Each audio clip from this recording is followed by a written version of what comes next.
एक राजा शिकार करके जंगल के अंदर एक छोटे से कुटिया के निकट आए, देखा कि कुटिया के अंदर एक व्यक्ति लालटेन जला के बैठे हैं। राजा को अंदर आते हुए देख के वो पहचान नहीं पाया कि राजा है, लेकिन कहा कि चलो भाई कोई पथिक भटका हुआ है।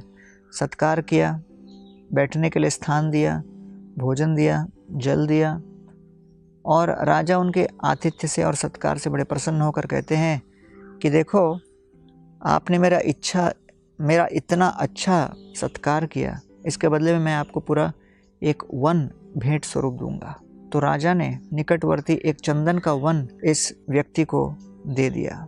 इस गरीब व्यक्ति को इस बात का आभास नहीं था कि ये वास्तव में एक चंदन का वन है, और अज्ञानवश उस चंदन के वृक्ष को काट काट कर उसका कोयला बना रहे थे और उस कोयले को बेच रहे थे।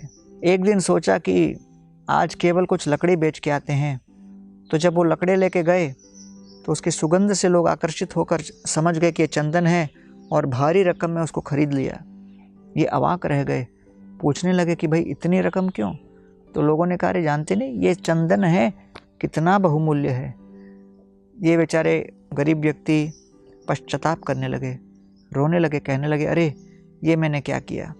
इतने प्रचुर मात्रा में जो विशाल वन था उसको लगभग मैंने समाप्त कर दिया, उसके मूल्य को न समझते हुए।